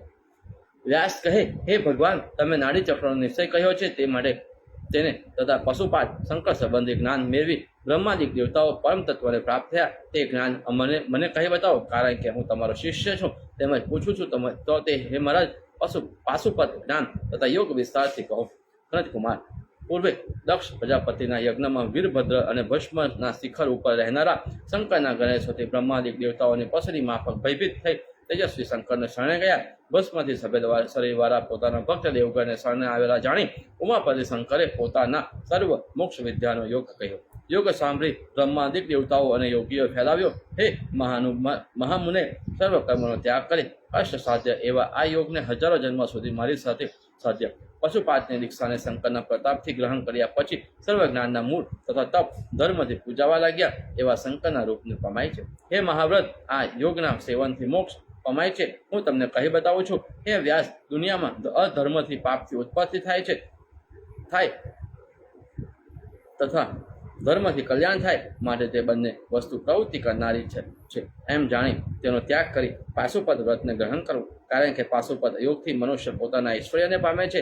આ પાશુપત વ્રતમાં જે મનુષ્ય ભસ્મ ધારણ કરે છે તે સર્વ બંધનથી મુક્ત થાય છે. કારણ કે ભસ્મ તે બ્રહ્મ રૂપ માનેલી છે. કાશના દેવતા ચંદ્રમાં તેમજ તે કાશના અગ્નિ બારે છે તે ભસ્મથી ઉત્પન્ન થાય છે. માટે તેમાં રહેલા ચંદ્રમાં અને અગ્નિ બંને ભેગા થઈ પુષ્પમાં જાણ્યા અજાણ્યા કરેલા પાપને બાળે છે. વળી બ્રહ્માદિક દેવતાઓ પણ રાત્રિ દિવસ ભસ્મ ધારણ કરે છે. ભસ્મનું પરાક્રમ મહાન તેજસ્વી તથા પવિત્ર કરનારું છે. જો કોઈ પોતાના આત્માને શંકર રૂપ માની ભસ્મથી સ્નાન કરે તો તે શિવયુગ વડે સર્વ બંધનથી મુક્ત પામે છે. ભસ્મમાં અગ્નિ, ચંદ્ર તથા શંકરનો વાસ કરીને રહે છે. તેમજ તે દેવોનું તેજ પણ ભસ્મ કહેવાય છે. માટે તેમના તેજસ્વી રૂપી તેજ રૂપી ભસ્મ શરીરમાં કોઈ પણ છોડે તો તે મોક્ષ પામે છે. સાંખ્ય, વિદ્યા, તપ અને વૈદિક ધર્મોને છોડી તે ભસ્મની સ્નાન કરે તે પરમપદ પામે છે. પાપ રહિત હોય, ધર્માત્મા હોય અને ભક્તિમાં તત્પર હોય તથા ભસ્મ સ્નાન વગર શુદ્ધ થતો નથી. વળી યોગ વડે તે ભસ્મ કરે તો તે તરત બંધનથી મુક્ત થાય છે. જો કોઈ પણ યોગી આ ગુહ્ય પાશુપત વ્રત તથા જ્ઞાનનો વિચાર કરે તો ઉદ્ધાર પામે છે. આ દેહમાં જ્ઞાતા જાણનારો, જ્ઞેય, ઈશ્વર, જ્ઞાન જાણવું એ પ્રમાણે 3 ભેદ રહ્યા છે. તે પણ ભેદથી મુક્ત આત્મા નાડી ચક્રની અંદર રહેલો છે. વળી દૂધ રહેલું હોય તેમ સર્વ ભૂતમાં રહેલો છે.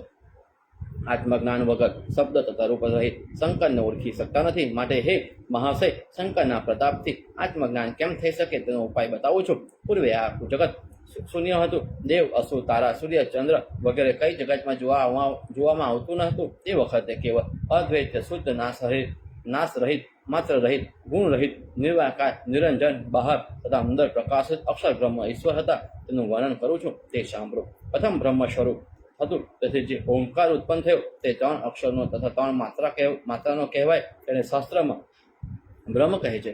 હવે ઓમકારની અંદરનો અકાર અક્ષર વિષ્ણુ સ્વરૂપ છે. ઉકાર બ્રહ્માનું સ્વરૂપ છે. મકાર ભગવાન શંકરનું સ્વરૂપ છે. અને છેવટે માત્રામાં માયામાં રહેલી છે. માયા એ પાર્વતી રૂપે ભગવાન એમાં શંકરનું સેવન કરે છે. પાલન તથા ઉત્પત્તિ વખતે ભગવાન શંકર બ્રહ્મા અને વિષ્ણુનું રૂપ ધારણ કરે છે. અને જે વખતે પ્રકૃતિ માયા બ્રાહ્મણી અને લક્ષ્મણનું સ્વરૂપ ધારણ કરે છે ત્યાર પછી સાર્ય કાર્ય એટલે કે જગતના પ્રલય વખતે ગુણવાન બ્રહ્માનો તથા વિષ્ણુનો લય કરે છે. હે મુનીશ્વર, મેં તમને છાનામાં છાનું જ્ઞાન કહી બતાવ્યું. જે જ્ઞાનમાં ઓમકારનું ધ્યાન કરતા માયાને તરી જઈ કૃતાર્થ થઈ મોક્ષની ગતિ પામે છે. શુદ્ધ અંતઃકરણ છતાં પણ કુમાર્ગનો આશ્રય કરનારા તો મોક્ષ ગતિનો લાભ લઈ શકતા નથી. વળી માયાના ઈશ્વર તત્વોમાં ન રહેલા ઓમકાર રૂપ ભોગતા નિત્ય પ્રકાશમય અને દૂધની અંદર જેમ દૂધ રહ્યું હોય તેમ સર્વ ઠેકાણે વ્યાપ એવા ભગવાન શંકર પોતાના ભક્તને તપ આપે છે. તેથી તરત જ મોક્ષ ગતિ પામે છે. હે વ્યાસ, એ માયાનું વર્ણન કરું છું. ગુણ તથા કર્મનો નાશ કરનારી માયાનું નામ પ્રકૃતિ છે. તેનું નામ ભૂત છે. તેમજ જગતમાં વ્યાપીને રહેલી છે. અભિમાનવાળી માયા જ્યારે સૃષ્ટિરૂપ થાય છે ત્યારે શંકર તેના ભોગતા રૂપે અવતરે છે. આ માયાદેવીને અષ્ટભુજા, 3 ચરણ, 5 મુખ, 3 નેત્ર અને 5 કર્મ છે તથા 7 ઘોડા રથમાં બેઠેલા છે. આ પ્રકૃતિ, સત્વ, રજ તથા તમ વગેરે 3 ગુણોથી અલંકૃત તથા જગતના માતા કહેવાય છે. આ માયામાં શુભ તથા અશુભ, વિદ્યા અને અવિદ્યા રહેલા છે. આને જાણવા માટે યથાર્થ જ્ઞાન, પ્રમાણ અને વિક્રિયા વગરનું સાધન જોઈએ છે. આ જગતની ઉત્પત્તિ તથા પ્રલય કારણરૂપ શંકરથી ઓમકાર ઉત્પન્ન થયો છે અને શંકર ઓમકારમાં રહેલા છે.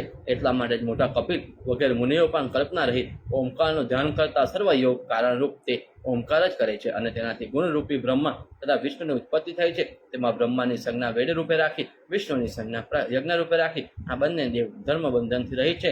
માયા વડે મહાતમથી મોહિત થયેલા બ્રહ્મા તથા વિષ્ણુ રજોગુણ તથા સતોગુણથી ક્રમ પ્રમાણે સુખ દુઃખનો અનુભવ કરે છે. આ રીતે આ બે દેવ સંસારમાં પ્રાણી વર્ગને શિક્ષા આપે છે અને સર્વ પ્રાણીને સમાન કરે છે. આ દેવના પણ નિયતા શંકર છે. તેનું ધ્યાન કરવાથી તે મનુષ્યને મોક્ષ આપે છે. પ્રકૃતિ પણ ઈશ્વરમાં લય પામે છે અને તેનાથી ઉત્પન્ન થાય છે. જે માણસ માયા રહિત અને આત્મામાં રહેલા ઈશ્વરનું ધ્યાન યોગ દૃષ્ટિથી કરે છે તે પ્રકૃતિ બાદ કરી શકતી નથી અને તે સંસાર સમુદ્ર તરે છે. એથી શ્રી મહાપુરાણે સનતકુમાર સંહિતામાં ગુજ્જર ભાષામાં વિભૂતિ યોગ નામનું અધ્યાય સમાપ્ત. ઓમ નમઃ શિવાય. હર હર મહાદેવ. જે શિવ ભક્તો પોતાના સ્થળ ઉપરથી આ કથાનું શ્રવણ કરી રહ્યા હોય તે પોતાની જગ્યા ઉપરથી 2 હાથ જોડી શિવ કૃપા પામવા માટે ઓમ નમઃ શિવાય, હર હર મહાદેવનો નાદ કરો અને આપણે અધ્યાય 56 આગળ સાંભળીએ. સનતકુમાર સૂક્ષ્મ આત્મા, મન, બુદ્ધિ, અહંકાર, તત્વ, રજ અને તમ વગેરે ગુણો પંચ મહાભૂત ઇન્દ્રિય તન્માત્રમાં શબ્દ, સ્પર્શ, રૂપ, રસ અને ગંધ, 10 પ્રાણ, પાન, અપમાન, વ્યાન, ઉદાન, સમાન, દેવત્વ, ધનંજય, કુકલ, નાગ અને કુકર્મ ઇત્યાદિ સર્વ આ દેહના જાગૃત, સ્વપ્ન અને સુપ્તિ નામની 3 અવસ્થામાં જુદા જુદા ઠેકાણે ક્રમ પ્રમાણે રહેલ છે. વળી હૃદયમાં પ્રકાશમાન 10 નાડીથી વિટરાયેલો અને સૂક્ષ્મ કમરની અંદર આત્મા રહેલો છે. મન જ્યારે પૂરી તત્વ નામની નાડીમાં પ્રવેશ કરે છે ત્યારે તેને સુષુપ્તિ અવસ્થા કહેવામાં આવે છે. જાગૃત અવસ્થા તો સિદ્ધ જ છે અને તે સ્વપ્ન અવસ્થામાં સર્વ ઇન્દ્રિયોનો વ્યાપ રહિત હોય છે તથા કેવળ મને જ પોતાનું કામ કરે છે. આમ સિદ્ધ એવા શંકરના ભક્તોનું કહેવું છે.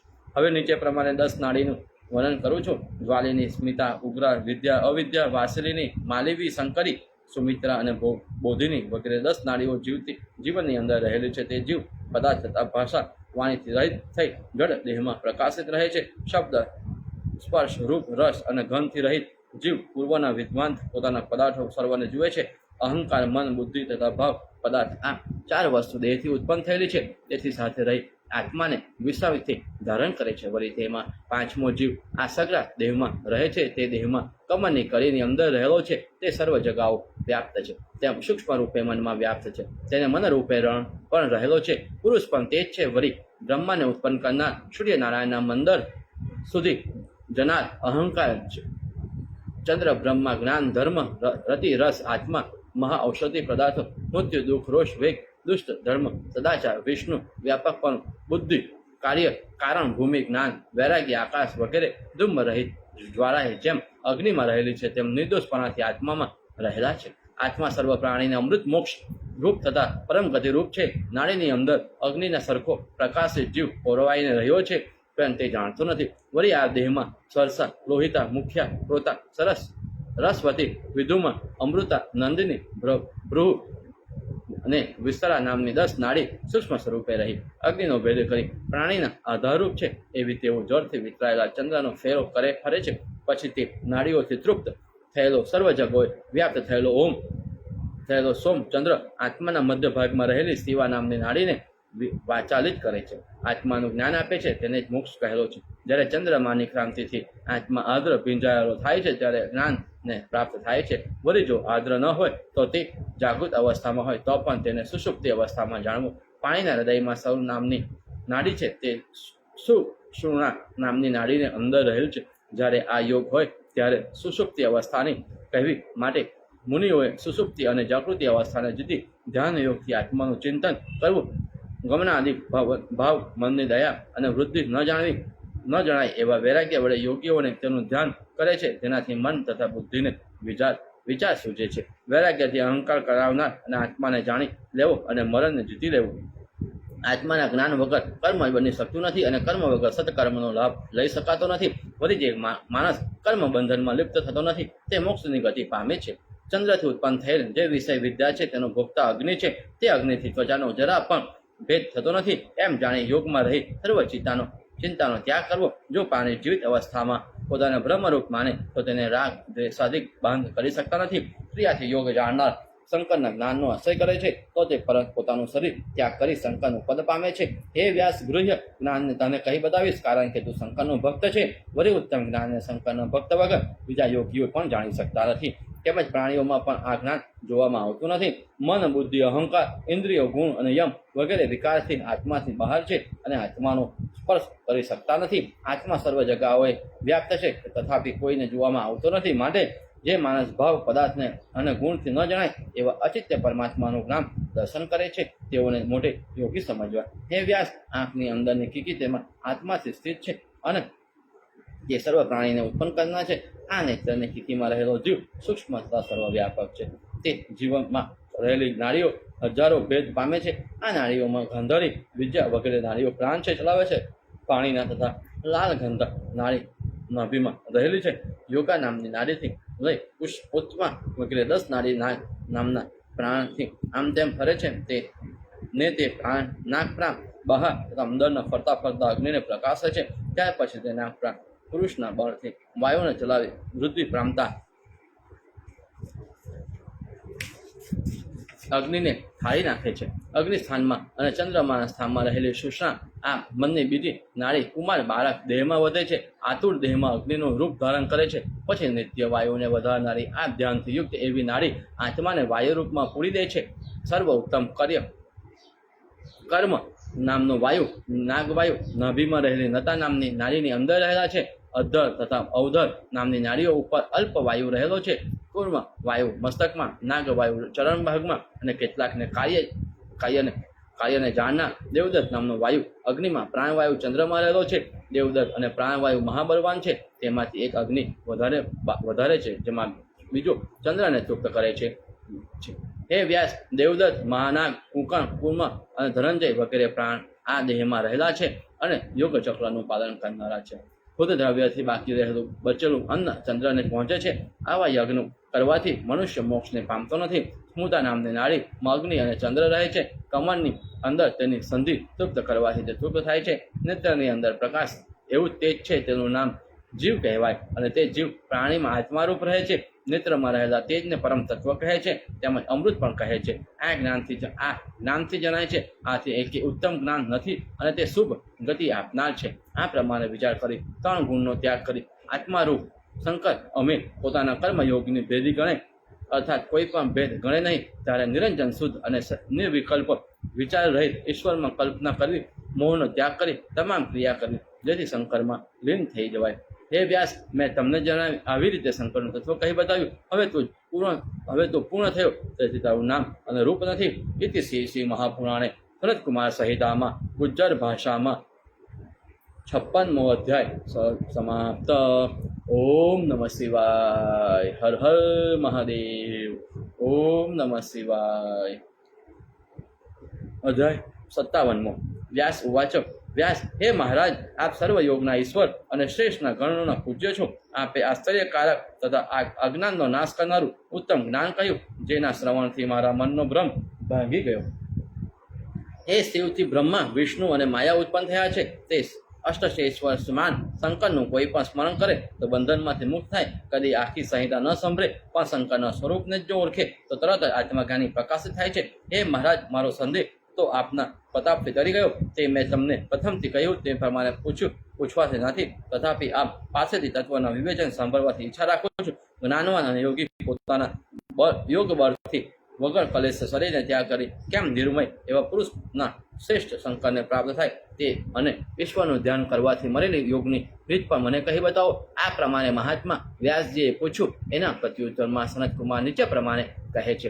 સનતકુમાર, હે વ્યાસ, તમને શિવના સિદ્ધાંતનો નિશ્ચય થતા ઈશ્વરનું ધ્યાન કેમ કરવું તે સંબંધી જ્ઞાન કહી બતાવું છું, જેના શ્રવણ માત્રથી યોગીઓ મુક્ત થાય છે તે કહું છું. પ્રથમ અને ગુરુ તરીકે ગણી મારી આપેલી વિદ્યાનો વારંવાર અભ્યાસ કરી દેહને વિઘ્નરૂપ ગણી તેમાંથી અભિમાન ત્યજી તે 26 તત્વોથી મોક્ષ પામાય છે. તે દેહમાં વાયુઓથી ધમાતી જે નાડીઓ છે તે સર્વ નાડીના આધારભૂત મધ્ય ભાગમાં રહેલી કણિકા નામની નાડી છે. તેનો આશ્રય કરી તે નાડી બહારના ચરણમાં ભાગમાં રહેલી છે અને બીજી નાડીઓ એક હર્ષનો આશ્રય કરીને રહે છે.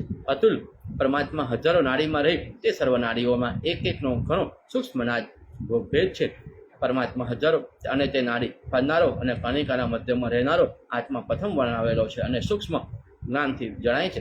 ભિન્ન ભિન્ન દિશામાં રહેલી નાડીને દેખાતા એવા યોગીઓએ સર્વ નાડીની ઓમાં પરમાત્મા રૂપ તેજ પસરી રહ્યું છે તેને યોગ બળ વડે જાણવું. વળી તે નાડીઓ મનની અને સાથે મળીને ચંચળ છે તથા સર્વ નાડીઓમાં રહેલું તેજ નેત્રના તેજથી બળવાન થઈ સાથે મળી મનને ચંચળ કરે છે તથા સર્વ નાડીઓમાં રહેલું તેજ નેત્રના તેજથી બળવાન થઈ મનને એકાગ્ર કરી આત્મામાં જોડે છે. વર્ણજન્ય નામનો વાયુ જે હૃદયમાં રહે છે તેના 3 સ્થાન મનને એકાગ્ર કરી આત્મા મસ્તક હૃદય અને નાભી તે મેં તમને જે ઘણા વાયુ કહી બતાવ્યા તે સર્વ ધનંજય નામના વાયુને આધાર રહે છે. બીજી જગ્યાએ જઈ શકતા નથી તથા નાભીમાં રહેલા નાડી ચક્રની અંદર તે વાયુઓ રહેલા છે. બીજું નાડી ચક્ર કણિકામાં રહેલું છે અને ત્રીજું નાડી ચક્ર તારવામાં રહેલું છે. ભ્રુકુટી તથા હૃદયમાં ત્રિશુળનો વાસ છે અને ફણસી તળાવમાં રહેલી છે. આવી રીતે હૃદયમાં તારવામાં પ્રવન પદ્મનાદીમાં પ્રાણ પણ બંધાઈને રહેલો છે. વાયુના 3 દ્વારનો ત્યાગ કરી મનને કણિકા નામની નાડીમાં જોડી પછી તેને મારા રૂપમાં લય કરવું. આવા પ્રયોગ કરવાથી પ્રથમ થયેલા ધર્મ અધર્મને પાણી છૂટે છે. હે વ્યાસ, જીવ સંસારમાં બાધ પામે નહીં એવા યોગ બતાવું તે સાંભળો. સંસારમાં તે જાતના મોત કહેલા છે, 2 જાતના મોત કહેલા છે. એક તો બાહ્ય અને એક શરીરથી થનારું શાસ્ત્રાદિક ઝેરથી, જનાવરથી, અગ્નિથી અને પાણીથી જે મૃત્યુ થાય છે તે બાહ્ય મૃત્યુ કહેવાય. હવે શરીરનું મૃત્યુ વર્ણન નહીં કહી બતાવું. શરીરનું મૃત્યુ કાળથી અથવા રોગથી થાય છે. વળી કાળથી મૃત્યુ આવે તો તે જરા વૃદ્ધપણું રહેલ છે અને રોગથી મૃત્યુ થાય તો તેને વ્યાધિ કહેવાય. હે મુને, યોગ સાધનથી મૃત્યુ થાય તે દુર્લભ છે. મનુષ્યનો નાશ યોગથી અને કાળથી થાય તેનો ભેદ કહી બતાવું છું તે સાંભળો. એક નાશ કાળના ભોગ શોભથી થાય અને બીજો નાશ યોગથી થાય. હવે યોગી લોકો પોતાના કરમૂળમાં એક ઝંકાર એવા શબ્દને સાંભળે તેને કરપૂરમાં વાયુમાં લઈ તેથી તે વાયુને લીધે અગ્નિ પોતાના તેજનો ત્યાગ કરે છે. જ્યારે અગ્નિ શાંત થાય છે ત્યારે શબ્દ બંધ પડે છે. શબ્દ સ્પર્શ ગુણથી રહિત થાય ત્યારે પોતાના રૂપનો ત્યાગ કરે છે. આ પ્રમાણે અગ્નિ શાંત પડ્યા પછી ચલાયમાન એવા તમામ પ્રાણ ભેળા થવાથી ઈચ્છાથી આમ તેમ ફરવા લાગે છે તેમ મર્મસ્થાનો દુઃખ પામે છે. આ વખતે કિરમિયલ, દેવદત્ત, કુકર, નાગ અને ઉદ્દાન ભેગા થઈ કણિકામાં પ્રવેશ કરે છે. આ વખતે શરીર જળ થઈ જાય છે અને ચેતન માત્ર પ્રાણ રહે છે. વળી તે મન ઇન્દ્રિયોમાં પ્રવેશ કરે છે અને ઇન્દ્રિયોના મનમાં લય થાય છે અને મનમાં પ્રાણમાં લય થાય છે. ત્યાર પછી સર્વ વાયુ લીન થાય એટલે પ્રાણવાયુને દબાવવો. પ્રાણવાયુ દબાવવાથી 100 વાયુ એકઠા થાય છે. આમ એકઠા થયેલા કુકર્મ વગેરે વાયુઓ ધનંજયને પૂરે છે તેથી કેવળ કુકર્મ વાયુ રહે છે. આવી રીતે કાર્ય કરેલી સર્વ પ્રાણીની સ્થિતિ થાય છે. એ વ્યાસ, શંકર લોકની પ્રાપ્તિ વગર યોગ વગર મનુષ્યને મળતી નથી. શંકર તત્વને કોઈ પણ ભણે તો સૂતો બેઠો અથવા ચાલતો હોય તથા સર્વ જગોએ તેની મુક્તિ થાય. એ યોગી અંતરમાં પહેલી છુરિકા, છડી, ફણસી અને ત્રિશૂળ એમાંથી એકથી વસ્તુને અપણ ધારણ કરે તો તેની ઇન્દ્રિયોમાં રહેલ સર્વ વિકારો નાશ પામે છે અને તેમના દર્શનમાં બ્રહ્મ તત્વ અભાવે છે. પ્રથમ મન માણસને દુઃખી કરે છે તેથી વિપત્તિમાં પડેલો માણસ મોહ પામી જ્ઞાનની વસ્તુને પામતો નથી. આ પ્રમાણે યોગાભ્યાસ કરનાર દુઃખી માણસ દુઃખમાં દૂર થાય છે. કર્મથી પવિત્ર થયેલો જેમ ભૂતલથી સ્વર્ગમાં જાય છે તેમ તે બ્રહ્માનું સુખ પામે છે. વળી જ્યારે પ્રાણી સધોજ જાતિમાં શંકરના 5 રૂપોને ઓળખે છે ત્યારે તે પવિત્ર થાય છે. પછી શંકરમાં તલ્લીન થઈ યોગનું જ્ઞાન પામે છે. આ શંકર યોગ મોક્ષ આપનાર છે. શંકરનું વ્રત ન કરતો હોય તો તે યજ્ઞ કરવાથી પણ ઉદ્ધાર પામતો નથી. માટે પશુપત શંકરનું વ્રત જાણે છે તેને સર્વજ્ઞ કહેવાય. હે વ્યાસ, મહાદેવની ભક્તિમાં લીન થઈ ધ્યાન ધરવાથી જ્ઞાન મળે છે. યોગીઓ પણ ધ્યાન વગર પરમ બ્રહ્મને પામતા નથી. મહાદેવના પ્રસાદથી ઘણા ખરા યોગીઓ મુક્ત થયેલા છે. આ મોક્ષનો વિરુદ્ધ સંદેહ વગરનો છે. મહાદેવનો દિવ્ય લોક બ્રહ્મલોકની ઉપર છે. તે લોક શિવ ભક્તિ પર વગર મળતો નથી. તે વર્ણન કરું છું. ઇતિ શ્રી મહાપુરાણે સનતકુમાર સહિતામાય ગુજ્જર ભાષામાં યોગદાન નામનો અધ્યાય સમાપ્ત. હવે અધ્યાય 58 શરૂ કરીએ તે પહેલા આપ આપની જગ્યા ઉપરથી હર હર મહાદેવ અને ઓમ નમઃ શિવાયનો નાદ કરો અને હવે આપણે 1158 તરફ આગળ વધીએ. સનતકુમાર સત્યલોક, જનલોક, મહાલોક, તપલોક અને ભૂત ભવિષ્ય અને વર્તમાન લોકની ઉપર શંકરનો લોક છે, તેમાં શંકર પોતાનો વાસ કરીને રહ્યા છે. તે અનુમાનથી પણ અગ્નય છે. આ શંકરના લોકોને આધારે ઊંચા તથા નીચે તેમજ આસપાસ અનેક લોક રહેલા છે. બ્રહ્માંડ પદની અંદર જ છે. વળી શંકરના લોક જગતના પલાય વખતે નાશ થતો નથી, એટલા માટે તેનું નામ ધ્રુવ સ્થાને આપેલું છે. જેમાં સનક, સનદન, સનાતન, બ્રહ્મા, વાખિલ્ય, હું અને કપિલાદિક મુનિઓ સત્વાદિક ગુણોનો ત્યાગ કરી શિવ યોગની ઉપાસના કરીએ છીએ તથા ગુણાતીતાનંદે નિષ્કામ થઈ શંકર દેવનું ધ્યાન કરીએ છીએ. જ્યાં સર્વના ઈશ્વરને શ્રેષ્ઠ દેહધારી મહાદેવ બિરાજે છે, ત્યાં ધૃતિ, ધીરજ, તપ, વૈરાગ્ય, વિષ્ણુ વ્યાપક પણ અને વિદ્યાતત્વ ધારણ કરવા પણ અધિક જ્ઞાન અને મહેશ્વર આટલી બધી વસ્તુઓ હંમેશા રહે છે. દિવ્ય પ્રમાણમાં જેવા સૂક્ષ્મ અને માયાથી ઉત્પન્ન થયેલ છે. વળી તે શંકરથી બ્રહ્મા, વિષ્ણુ તથા માયા ઉત્પન્ન થયેલા છે. શંકર ભક્ત બ્રહ્માએ શંકરની કૃપાથી બ્રહ્મલોક વસાવ્યો. બ્રહ્મલોકની ઉપર તેજોમય શિવપુર અને મૂર્તિમાન શંકર બિરાજે છે. આ શિવપુરમાં પાશુપત વ્રતધારીઓ યોગીઓ જાય છે. આ સ્થાન કરોડો યોજનામાં વિસ્તાર પામેલું છે. તે શહેરો કિલ્લો સૂર્ય સમાન તેજસ્વી અને અગ્નિ સરખો પ્રદીપ્ત સુવર્ણનો છે.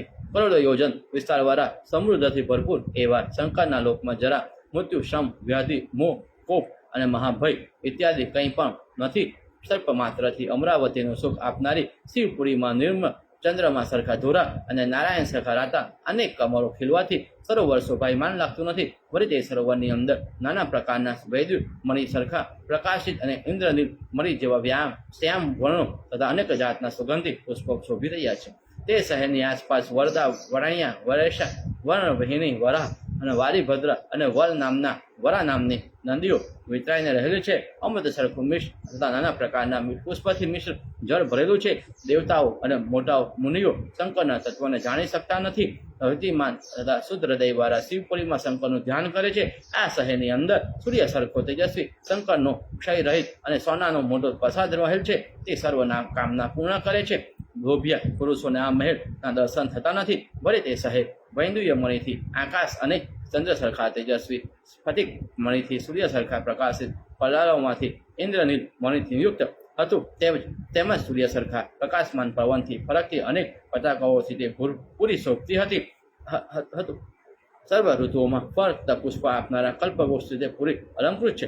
જેવી રીતે સર્વ ઊંચો સુવર્ણ મેરુ શોભે છે, તેવી જ રીતે સર્વની ઉપર રહેલો શિવલોક શોભે છે. તેમાં 25 તત્વથી રહિત એવા શંકર પોતાની પ્રિયા સહિત નિરંતર રહે છે. તેની પાસે લક્ષ્મી, મેઘા, ધૃતિ, કીર્તિ, સરસ્વતી અને ઉપમા વગેરે લોકમાતાઓ આનંદ કરે છે.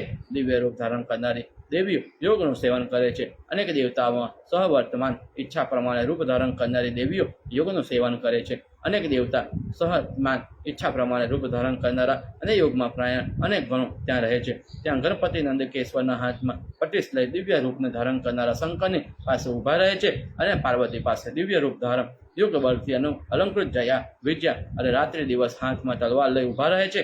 કુંડથી શોભાયમાન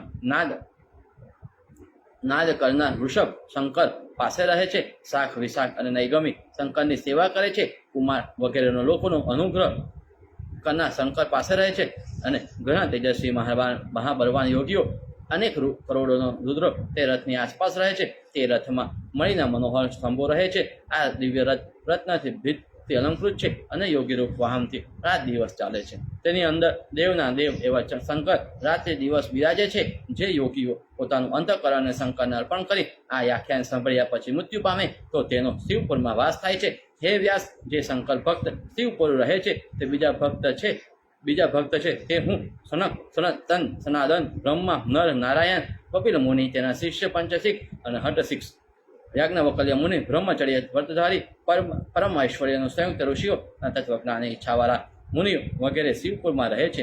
જ્યારે સંહાર થાય છે ત્યારે તેઓ શંકરમાં લીન થઈ જાય છે. હે વ્યાસ, જેમણે મહાકાલેશ્વર, ગોકર્ણ, અવિમુક્તેશ્વર, ઓમકાટેશ્વર, વિશ્વેશ્વર વગેરે નામ શંકરના સ્થાનકો જોયા છે, તેમજ જેઓ વૈકર્ણ, શિવ પર્વત ઉપર મહેશ્વર વગેરે શંકરના સ્થાનકો જોયા છે, જેઓ વૈકર્ણ, શિવ પર્વત ઉપર મહેશ્વર, પુરામન પર્વતના દેવેશ્વર, મહાકાળ નામના સ્થાનકમાં શંકર, ભદ્રેશ્વર, કર્ણેશ્વર, મહાકાળ મહાકાહેશ્વર તથા અવિમુક્તિ પરિમાં ઓમકારેશ્વર વગેરેના દર્શન કરે છે તેઓ મરણ પછી શિવપુરીમાં જાય છે. હે વ્યાસ, મેં તમને પશુપાત યોગ કહી બતાવ્યો. આ પ્રમાણે જે શંકરનું વ્રત કરે છે તે પણ ત્યાં જાય છે. જે માણસોને શંકર ઉપર પ્રીતિ થાય છે તેને કૃથા સમજવું, તેમજ તે લોકો મૃત્યુ પામ્યા પછી ભિક્ષા પાત્ર તથા પતિશ હાથમાં લઈ નંદિકેશ્વર અને કાર્તિક સ્વામી સરખો બની યોગના પ્રતાપથી રુદ્ર રૂપ ધારણ કરી શંકરની પાસે રહે છે. શંકરનો સઘળો યોગ મેં તમને કહી બતાવ્યો. આ સઘળો જાણી પરમેશ્વરને ઓળખી સર્વ દુઃખની રહિત પરમ પદને પામીશ અને આ જ્ઞાનના પ્રતાપથી તું યોગી પણ દઈશ.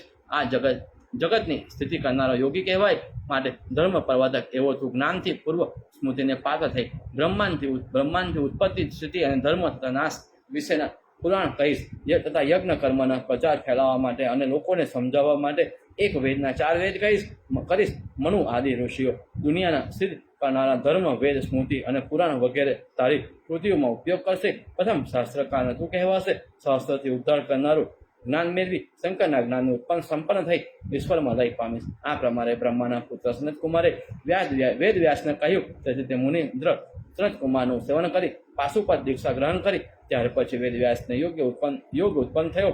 ત્યાંથી તે સનત કુમારને પ્રણામ કરી યજ્ઞ કરવા માટે મહિતલ ઉપર ઉતર્યા. આ પ્રમાણે જ્યારે તેથી તે સનત કુમારને વ્યાસે કથા પૂછી ત્યારે સનત કુમારે મન્વંતર તથા દુનિયાના સંબંધી કથાથી ભરપૂર વેદ સારથી ઉત્તમ શિવ પુરાણ કહી બતાવ્યું. આ પુરાણ જુદી જુદી જાતના યોગો અને જ્ઞાનથી અલંકૃત છે. માટે તમે આ પશુપાત વ્રતને સ્વીકારશો તો ઈશ્વરમાં લઈ પામશો. વેદ વ્યાસે અહીં આવી આ પુરાણનો અભ્યાસ કર્યો અને વેદ તથા સ્મૃતિથી સંપન્ન થઈ જાય અને શાસ્ત્રોનો વિચાર કર્યો. આ પુરાણથી ધર્મ અને યોગ વિદ્યા ઉત્પન્ન થઈ છે. નંદકેશ્વર પ્રથમ આ પુરાણ કહી બતાવ્યું છે. માટે આ પુરાણ જાણે તે વિદ્વાન કહેવાય. આ પુરાણ ભણવાથી ધર્મ, અર્થ, કામ, મોક્ષ તથા આયુષ્ય પામે છે અને યોગ પણ મળે છે. જેમ સર્વ જગતના કરતા શંકર છે તેમ પુરાણ માત્રમાં આ પુરાણ ઉત્તમ છે. જે પ્રાણીઓ આની પૂજા કરે અથવા ભણે તો તેને કલેશ થતો નથી. આમાં ઉમાપતિ શંકરની સ્મૃતિ છે, શંકરનો પ્રતાપ વર્ણવ્યો છે અને વેદની કથાઓ પણ છે. યક્ષ, રક્ષ, ઉગ્ર અને પગ્ન વગેરેની પણ કથાઓ છે. તે સાંભળી માણસો શુભ ગતિ પામે છે. વળી જો શંકર પોતાનો ભાવ અર્પણ કરે છે તેઓ અગ્નિ સરખા પ્રકાશમાં, ત્રણ નેત્રવાળા અને ચંદ્રમાં સરખા શાંત સ્વભાવવાળા થાય છે. વળી 14 લોકમાં તેની કીર્તિ ગવાય છે અને આનંદથી શાસ્ત્ર સાંભળવામાં પોતાનો કાળ કાઢે છે. જે મુનિઓ આ યોગની દીક્ષા લે તે પૂર્ણ શંકર જાણે છે. તેઓ પાપ રહિત થઈ મોક્ષ ગતિ પામે છે. આ પુરાણના અધ્યયનથી સર્વ કામના પૂરી થાય છે. પિતૃગણ તૃપ્તિ પામે છે અને દુષ્ટ સ્વપ્ન તથા પાપનો નાશ થાય છે. માત્ર એટલું જ કહેવાનું કે આનો અર્થ અથવા એક પણ શ્લોક શ્રદ્ધા વડે ભક્તથી કોઈ પણ ભણે તો તેની ઉપર શંકર પ્રસન્ન થાય છે. ઇતિ સીમા શિવપુરાણે સનતકુમાર સંહિતામાં ગુજ્જર ભાષામાં 58મો અધ્યાય 58મો અધ્યાય સમાપ્ત. ઇતિ શ્રી સનતકુમાર સંહિતા સમાપ્ત. ઓમ નમઃ શિવાય. ઓમ નમઃ શિવાય. શ્રી મહાપુરાણ કથામાં આજે આપણે સનતકુમાર સંહિતા અને આપણે પૂર્ણ કરી. હવે આપણે શિવ મહાપુરાણમાં વાયુ સંહિતાનો પૂર્વ ભાગ આજે બપોરે 3 વાગ્યાથી શરૂ કરીશું. આપ સર્વ શિવ ભક્તોને મહાશિવ પુરાણનું કથાનું સ્મરણ કરવા માટે મારા તરફથી હાર્દિક આમંત્રણ છે. આપ પણ આપના મિત્રો, સ્વજનો અને સ્નેહીજનો સાથે આ કથાનું શ્રવણ કરી શકો એ માટે આ લાઈવ સ્ટ્રીમને શેર કરવાનું ભૂલશો નહીં અને હર હર મહાદેવ, ઓમ નમઃ શિવાયનું કોમેન્ટ કરવાનું પણ ચૂકશો નહીં. તેથી આપ અને આપના સર્વ પ્રિય વ્યક્તિઓ, સ્નેહ આદિ વ્યક્તિઓ, સજ્જનો અને કુટુંબીજનો શિવની ભક્તિ પામે, શિવમય થાય, માતા સરસ્વતીના આશીર્વાદ પ્રાપ્ત થાય અને આપ સર્વ સુખ, સંપત્તિ અને સમૃદ્ધિ અને સ્વાસ્થ્ય પ્રાપ્ત કરો. એવા જ મહા આશ્રયથી શ્રાવણ માસમાં શિવમય બનીએ અને ભક્તિના એકાઉન્ટમાં ક્રેડિટ કરીએ. શ્રાવણ માસમાં શિવમય બનીએ, ભક્તિના એકાઉન્ટથી ક્રેડિટ કરીએ. એ જ મહા આશ્રયથી આપણે શિવ મહાપુરાણ કથાનું શ્રવણ કરી રહ્યા છે. તો આપ સર્વ શિવ ભક્તોને મારા તરફથી હર હર મહાદેવ, ઓમ નમઃ શિવાય. બપોરે 3 વાગ્યે ફરીથી આપણે કથામાં મળીશું. એવા જ ભાવ સાથે આપણે અહીંથી છૂટા પડીએ છીએ અને કથાને વિરામ આપીએ છીએ. ઓમ નમઃ શિવાય.